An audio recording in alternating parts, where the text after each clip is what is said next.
O crescimento feminino, quando observado sob a lente da psicanálise de Freud, não é apenas uma conquista social ou política. É, antes de tudo, um terremoto emocional no inconsciente do homem imaturo. Desde a infância, muitos homens foram moldados por uma estrutura simbólica que os coloca no centro do universo feminino. A mãe, figura primordial, torna-se o primeiro objeto de desejo e de dependência afetiva. Para Freud, essa relação edípica, não completamente resolvida em muitos casos, faz com que o homem carregue consigo uma expectativa inconsciente, a de que toda mulher futura será uma continuação daquela mãe cuidadora, serviçal, emocionalmente disponível e devotada à satisfação das suas necessidades. À medida que as mulheres se desenvolvem emocionalmente, intelectualmente e espiritualmente, rompendo com papéis tradicionais e reivindicando sua própria individualidade, essa fantasia inconsciente é quebrada. E quando o espelho que antes refletia serviço e devoção passa a refletir autonomia, escolha e limites, o homem emocionalmente imaturo entra em crise. Freud chamaria esse momento de colapso narcísico, a ferida que se abre quando o outro deixa de confirmar nossa identidade idealizada. O homem não se depara apenas com uma mulher que não o serve. Ele se depara com o vazio da própria identidade, que foi sustentada por essa serviçalidade. A mulher deixa de ser espelho e torna-se janela, uma abertura para um mundo onde ele não é mais o centro. Essa nova mulher, que Freud talvez visse como aquela que sublimou sua posição de objeto de desejo para se tornar sujeito de desejo, é profundamente ameaçadora. Não porque ataca, mas porque ela não se submete. O homem imaturo, que ainda está fixado em um estágio infantil de exigência e centralidade, é forçado a confrontar a realidade de que o amor não é serviço, que o afeto verdadeiro requer reciprocidade, escuta, alteração. Freud entenderia isso como uma ruptura com o narcisismo primário, o momento em que se reconhece que o outro é um sujeito separado, com desejos próprios, e não um prolongamento do nosso ego. É nesse ponto que muitos relacionamentos entram em colapso. Não porque a mulher se tornou insuportável, mas porque ela deixou de ser invisível. Ela passou a dizer não, a questionar, a colocar limites.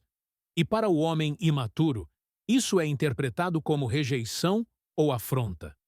Freud diria que o superego masculino, mal desenvolvido, interpreta o desejo feminino como transgressão. Ele não consegue acolher a diferença. Ele quer possuí-la ou destruí-la. E assim, o que poderia ser um encontro entre dois sujeitos se transforma em uma batalha de poder, onde ele tenta rebaixar, silenciar ou punir aquilo que o desafia. Esse desafio, porém, é também uma oportunidade. A mulher que se recusa a maternar um adulto o obriga a crescer. Ela é, paradoxalmente, a maior terapeuta que esse homem pode encontrar. Não porque o cura, mas porque o confronta com a necessidade de se curar. Freud veria nisso uma possibilidade de evolução. O abandono do princípio do prazer imediato em favor do princípio da realidade. Quando ele não encontra mais aplausos automáticos, o homem tem a chance de olhar para si, perceber suas feridas narcísicas, seus complexos mal resolvidos, seus medos infantis. E é nesse olhar doloroso que pode nascer um novo homem, mais inteiro, mais empático, mais capaz de amar. Mas para isso acontecer, é preciso que a mulher permaneça firme em sua nova posição. Que ela não volte atrás por medo de ser chamada de fria, de egoísta, de insensível. Que ela compreenda que seu crescimento não é uma afronta, mas um convite, e que ela aceite que muitos não vão aceitar esse convite. Muitos vão sair, vão criticar, vão se vingar. Mas também haverá aqueles que vão ficar, que vão se transformar, que vão aprender a ver a mulher não como uma mãe substituta, mas como uma igual. Essa é a verdadeira revolução freudiana. quando o desejo feminino deixa de girar em torno do masculino e começa a orbitar em torno de si mesmo. Quando a mulher não é mais função, mas sujeito. E quando o homem, em vez de temer esse movimento, decide acompanhá-lo. Não como um favor, mas como um ato de coragem psíquica. Porque amar uma mulher livre exige ser um homem livre do seu próprio inconsciente infantil. Enquanto Freud mapeava o inconsciente humano como um território pulsante de desejos reprimidos, medos primitivos e impulsos infantis nunca completamente resolvidos, ele revelava algo que permanece incômodo até hoje. Muitos homens não crescem emocionalmente. Eles apenas envelhecem. E isso se torna ainda mais evidente quando uma mulher ao lado começa a despertar. A mulher que amadurece, que se conhece, que se posiciona, é como um espelho que reflete tudo o que o homem emocionalmente imaturo tentou esconder de si mesmo. Freud descrevia isso como o retorno do recalcado. Aquilo que foi empurrado para o inconsciente volta à superfície com força ainda maior. E é justamente o crescimento da mulher, sua autonomia, sua voz, sua recusa em tolerar o que a sufoca, que se torna o estopim para esse retorno, desestruturando o ego frágil do homem que nunca precisou amadurecer porque o mundo sempre o tratou como rei. Esse homem não vê a parceira como uma igual, mas como uma extensão emocional de sua mãe. Ele não busca conexão, busca regulação emocional. Freud, ao explorar o complexo de Édipo, já alertava para essa confusão psíquica. Muitos homens projetam na mulher a figura materna, esperando cuidado, compreensão incondicional e tolerância absoluta. Mas quando essa mulher decide viver para si mesma, quando ela diz não, quando ela para de girar em torno dele, o chão psíquico desse homem desaba. Ele sente raiva, medo, ressentimento, não porque ela o machucou, mas porque ela não preenche mais o vazio que ele se recusa a encarar. Freud chamaria isso de narcisismo ferido, a dor intensa que surge quando o mundo deixa de girar ao redor do nosso próprio umbigo emocional. É nesse ponto que o crescimento feminino deixa de ser visto como algo natural e passa a ser percebido como uma ameaça. Não uma ameaça real, mas simbólica. A mulher que não precisa dele, que pensa por si, que exige maturidade, escancara o quão infantil ele ainda é. E ao invés de buscar evolução, muitos homens recuam para zonas de conforto psíquico. Agressividade, manipulação emocional, silêncios punitivos, ou até mesmo a tentativa de desvalorizar a mulher como uma forma de restaurar sua superioridade artificial. Freud já alertava que o ego não lida bem com rupturas na sua imagem idealizada. Por isso, homens emocionalmente imaturos preferem deslegitimar a mulher que cresce do que confrontar sua própria estagnação. Essa resistência, no entanto, não é apenas individual, é cultural. A sociedade reforça diariamente que a mulher deve ser compreensiva, que deve entender o lado dele, que não pode ser difícil. E toda vez que ela rompe esse script, ela é taxada de fria, de arrogante, de insuportável. Mas a verdade é que ela está apenas deixando de ser a babá emocional que o patriarcado designou para ela ser. Freud dizia que a civilização exige repressão, mas também que a repressão constante gera sintomas. E o sintoma que estamos vendo hoje é um mal-estar masculino diante de mulheres que decidiram parar de cuidar dos outros para começar a cuidar de si mesmas. E quando essa mulher se retira do papel de cuidadora, não apenas o homem se vê perdido, ele se sente traído, como se ela tivesse rompido um contrato invisível que dizia que ela sempre estaria ali para recolher seus cacos. Mas esse contrato nunca foi justo. Ele foi imposto. E agora, ao ser rasgado, expõe a verdade crua. Muitos homens não sabem amar mulheres livres porque ainda não aprenderam a amar de forma madura. Freud nos ensina que o amor verdadeiro só é possível quando o ego suporta perder, ceder, compartilhar. Mas o homem emocionalmente imaturo não suporta perder controle, ceder espaço, dividir o centro do palco. E é por isso que o crescimento da mulher é, para ele, não uma evolução, mas um colapso psíquico. Há um momento crucial na jornada de toda mulher que desperta. O instante em que ela percebe que sua luz começa a incomodar. Freud dizia que o inconsciente é atemporal, e muitas das nossas reações emocionais atuais são ecos de traumas infantis que jamais foram resolvidos. Quando a mulher amadurece emocionalmente, quando ela deixa de viver em função da aprovação masculina, ela ativa um gatilho ancestral no homem emocionalmente imaturo, o abandono. Não o abandono real, mas o simbólico, a perda da figura materna que o acolhia incondicionalmente. É nesse ponto que a mulher deixa de ser uma parceira e passa a ser uma ameaça ao equilíbrio psíquico de alguém que nunca aprendeu a lidar com frustração, limites e igualdade afetiva. O que ela está fazendo, na verdade, é quebrar o pacto inconsciente de subserviência que manteve a relação viva, mas à custa da própria identidade. E aqui, Freud nos oferece uma chave poderosa: o conceito de resistência.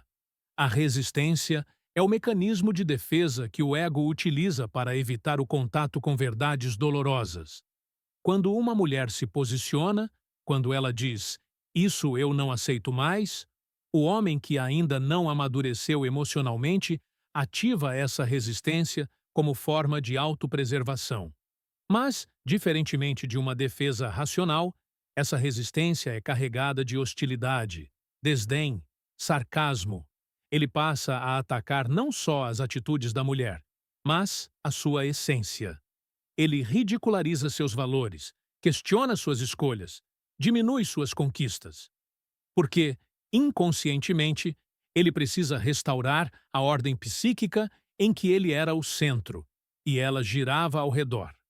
O crescimento dela o desestabiliza porque obriga seu inconsciente a reconhecer algo que ele evita há anos. Ele não é um homem completo. É um menino carente de afeto, estrutura e coragem emocional. Esse confronto entre o despertar feminino e a imaturidade masculina não é apenas relacional, é simbólico. É a colisão entre dois modelos de humanidade. Um que exige da mulher contenção, doçura, diplomacia constante, e outro que a empurra para a autonomia, a clareza, o autocuidado. Freud chamava esse tipo de transição de sublimação, transformar pulsões primitivas em ações conscientes e transformadoras. A mulher que deixa de ser sombra e decide ser luz está, no fundo, sublimando séculos de dor herdada. Ela deixa de reproduzir os modelos afetivos que viu sua mãe suportar em silêncio. Ela começa a questionar, a se proteger, a escolher com quem vale a pena dividir sua energia emocional. E esse ato, por si só, já é revolucionário. Mas revoluções sempre provocam resistência, especialmente de quem tem privilégios a perder. O homem emocionalmente imaturo, ao perceber que não pode mais contar com a dedicação cega de sua parceira, reage de duas formas. Ou ele foge, ou ele tenta sabotá-la. Freud descreveu isso como mecanismos de defesa regressivos. Ao invés de crescer junto, ele regrede.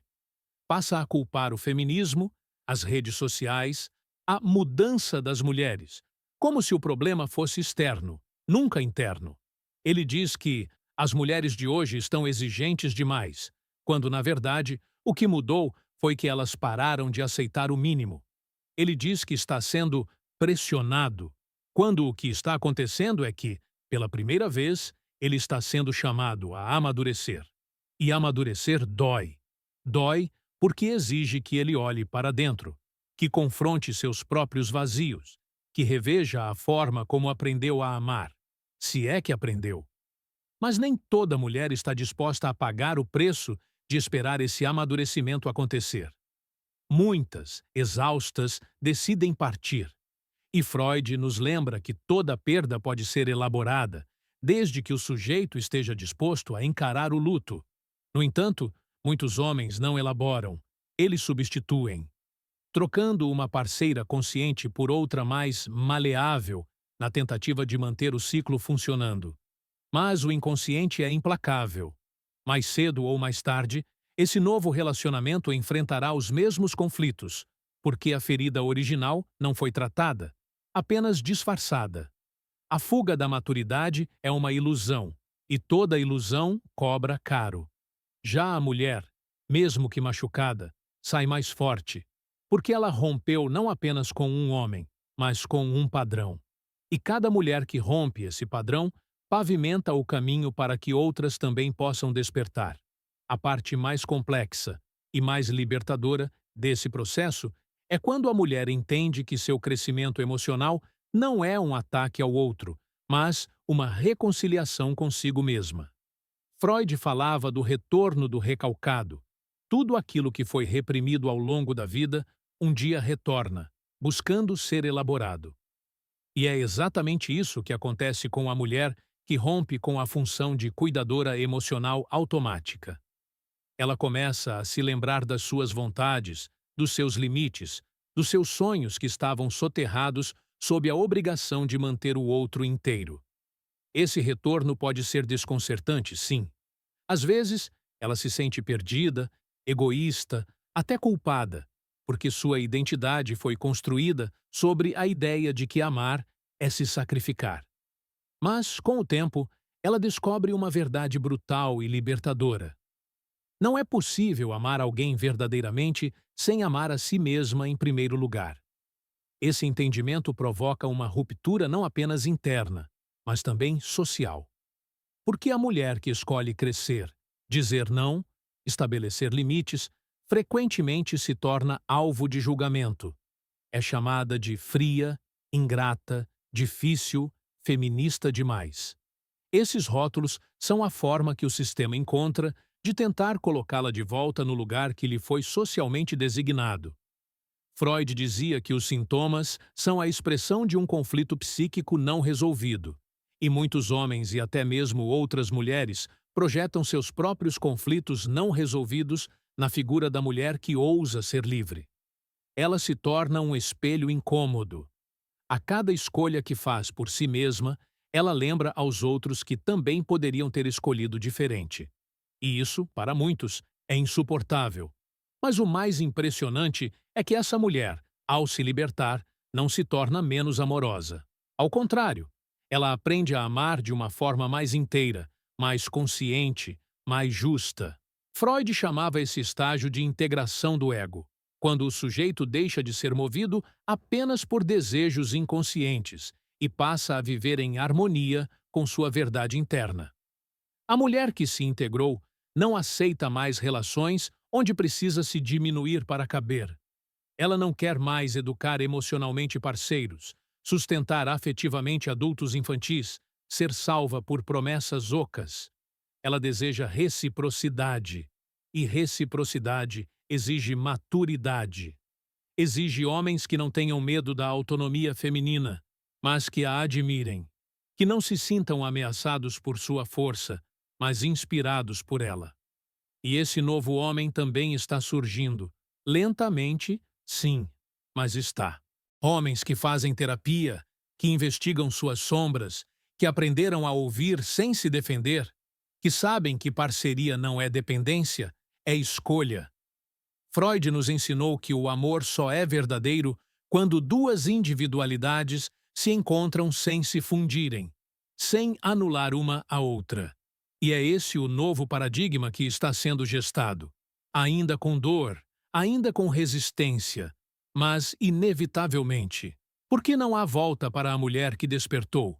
Ela não cabe mais no silêncio, na sombra, na espera. E cada passo que ela dá em direção a si mesma, ainda que solitário, é uma revolução que ecoa em outras mulheres, e um dia, também nos homens. No fim, o crescimento feminino não destrói o homem. Ele apenas exige que ele cresça também. E esse é o maior presente que uma mulher pode oferecer a um homem. O convite à maturidade. Não mais como mãe, cuidadora ou terapeuta, mas como igual. como presença inteira, como alguém que não precisa, mas que escolhe estar. E só quem está inteiro pode amar de verdade. Essa é a revolução silenciosa que Freud, sem talvez prever, nos ajudou a entender. A libertação da mulher não é o fim do amor. É o início de uma nova forma de amar. Mais livre, mais honesta, mais humana.